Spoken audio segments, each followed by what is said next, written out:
Ese wari uzi ko amababi y'ipapayi ashobora kuvura inkoko zawe ndetse akazamura n'umusaruro wazo?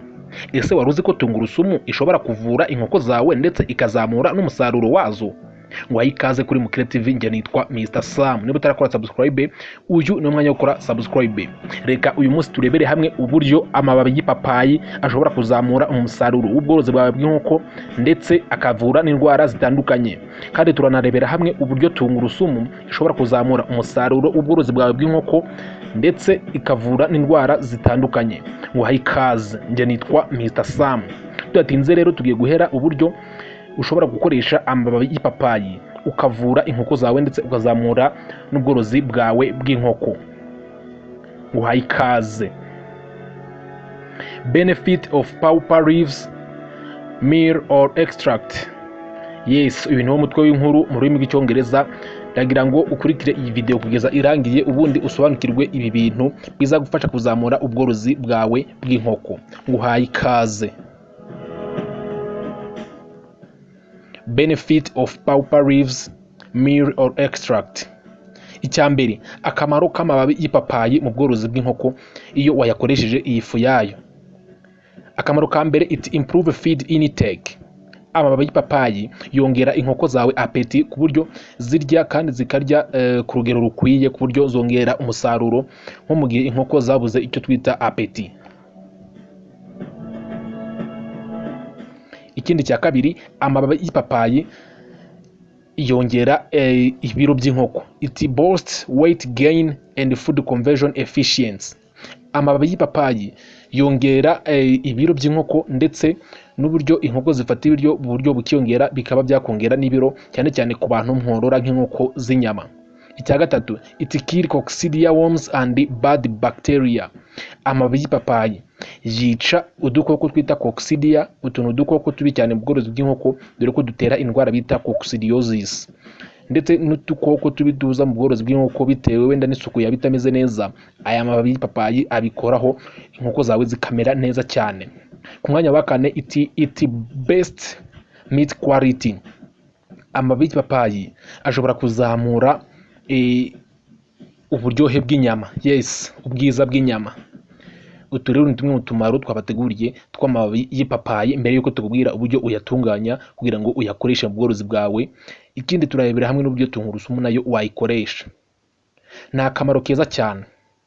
Nabivuze nsoma mu cyongereza, ariko reka mbishyire mu kinyarwanda ku buryo twese tubyumvikanaho neza cyane.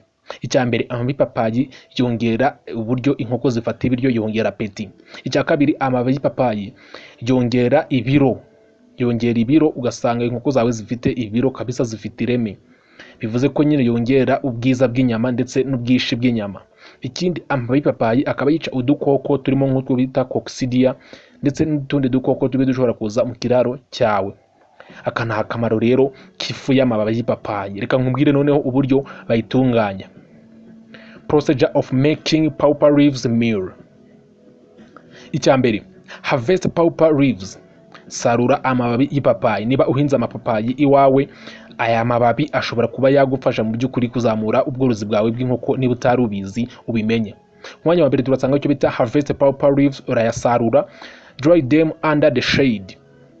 Ukayumisha ahantu hasakaye. Ni ukuvuga ushobora gufata ahantu ukahasakaza nk'ibyatsi, hagera umurasire w'izuba mukeya, hanyuma ugashyiramo amababi yawe akuma, ukayashyira ahantu hatagira imvura. Under shade. Shade ni ukuvuga ngo ni nk'ahantu hasakaye hatagera imvura, ariko hashobora kugera umuyaga n'akazuba gakeya, hanyuma ukayashyiraho paka yumye. Mwanya wa gatatu, grind them into powder form. Ukayasya ugakoramo ifu. Ibi ni ibintu byoroshye bidasaba ubundi buhanga n'izindi mashini, ariko ni ibintu byagufasha kuzamura umusaruro w'inkoko zawe ndetse no kurwanya indwara zishobora gutera ubworozi bwawe bw'inkoko. Ni procedure eshatu rero, cyangwa se uburyo butatu, inzira eshatu ushobora kubikoramo nk'uko twavuze. Inzira ya mbere uyasarura ukayanika ahantu hashedinze cyangwa se hasakaye.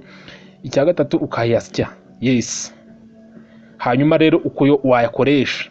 Dosage 20 gram in 1 kg of feed. Hanyuma yafu yawe wayakozemo, iyo fu ugafata byibuze mu kilo kimwe, ugashyiramo amagrama 20 y'ako gafu. Ibiryo by'inkoko zawe ugafata amagrama 20, ugashyiramo ikilo kimwe cy'ako gafu. Yes, ni ibintu byiza kandi uzakora bikagufasha kuko ibi bintu tubikura mu binyamakuru byizewe kandi byizewe ku rwego mpuzamahanga, byandika ndetse bigatanga n'amakuru yizewe bijyanye n'ubworozi bw'inkoko.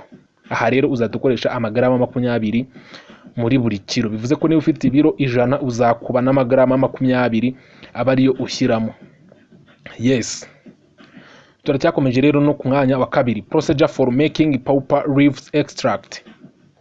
Procedure of making pulpa leaves extract. Yes, ubu n'ubundi buryo rero ushobora kuyakoresha uramutse ufite iyo bita blender cyangwa se kari akamashini gasya. Mu gihe ufite kari akamashini gasya rero ushaka gukuramo ifu inoze neza, uzabikora muri ubu buryo bukurikira. Icya mbere, harvest the leaves.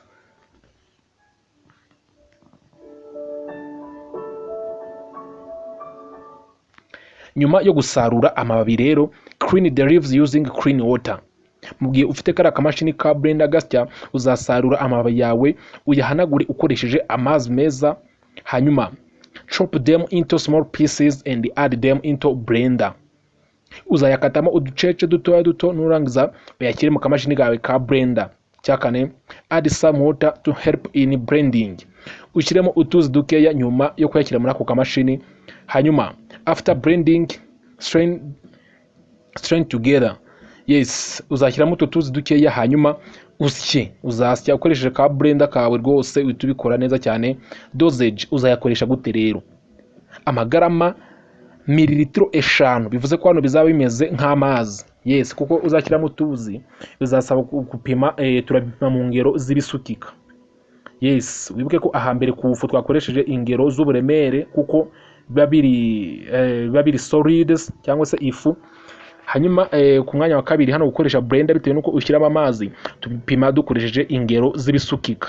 Uzakoresha amagarama mililitiro 5 kuri litiro imwe z'amazi. Ubwo bivuze ko hano uzabivanga mu mazi usanzwe ugaburira inkoko zawe. Yes, ni ibintu rero bifite akamaro gakomeye cyane nk'uko twabibabwiye.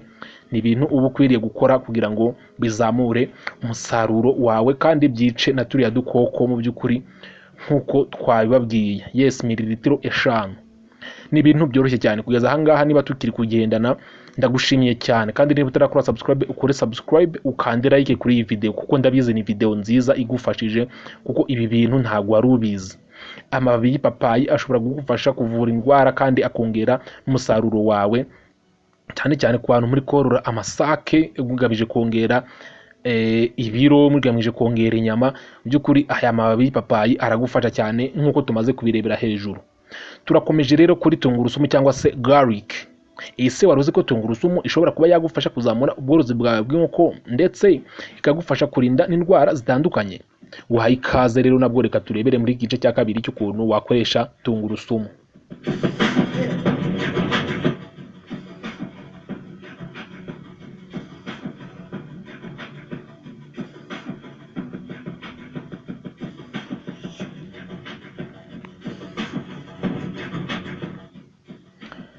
Garlic.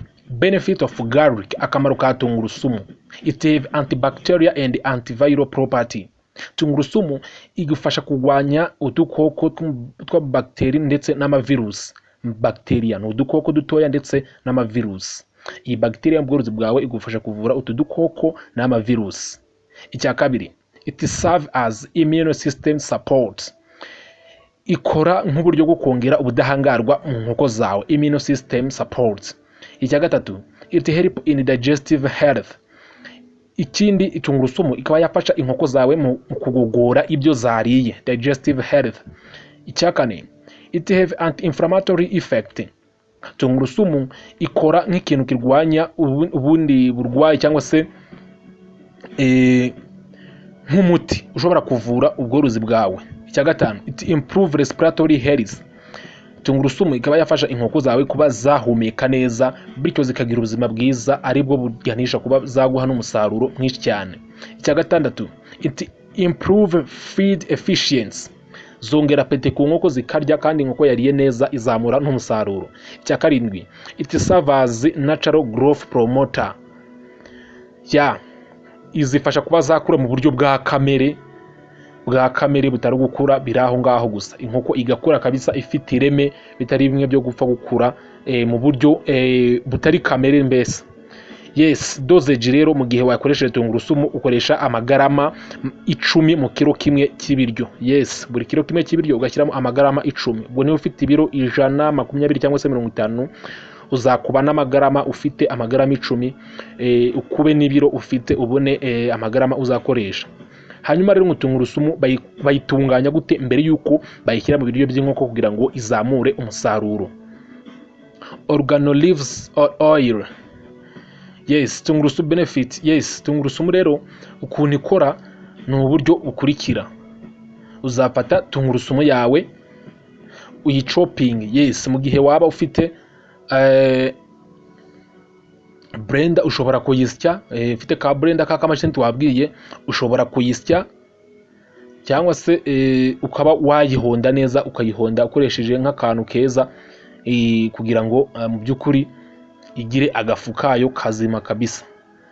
Yes, kuyisya rero nta kundi, mu gihe ufite akamashini kawe uzayisya, hanyuma wanike agafu kayo ukoresha aya magarama 10, cyangwa se uyanike uyihonde ukoresheje nk'akanyundo cyangwa se akandi kantu keza cyane kazagufasha kugira ute, kazagufasha kugira ngo itandura, hanyuma uyikoreshe mu biryo byawe ugiye kugaburira inkoko zawe.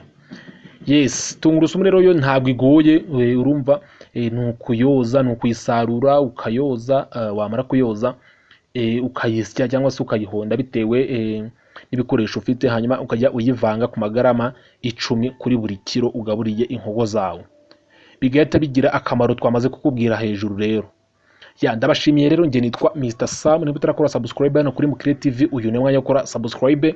Nizere ko usobanukiwe byinshi kuri ibi bintu by'ingenzi cyane bifasha kuba wazamura umusaruro ubworozi bwawe bw'inkoko, wowe ubyikoreye ukarinda inkoko zawe uburwayi, dore ko uburwayi bushobora gutera igabanuka ry'umusaruro w'inkoko zawe. Ariko hamwe n'ibi bintu tumaze kukubwira, amababi y'ipapayi ndetse na tungurusumu, ibi bintu bihita bigufasha mu by'ukuri kuba wazamura umusaruro w'inkoko zawe. Yes, tumaze kurebera hamwe akamaro ka tungurusumu, turebera hamwe ndetse n'akamaro k'amababi y'ipapayi. Yes, ibi ni ibintu byiza cyane by'ingenzi ukeneye mu bworozi bwawe. Rero nge nitwa Mr Sam, aho ugize ikibazo twandikire muri comment. Ikindi nimero zacu ushobora kuzira muri channel about. Niba ushaka kudutera inkunga, ushobora kudutera inkunga cyangwa se ushaka kuduha inama, ukaduha inama. Ndabashimiye cyane.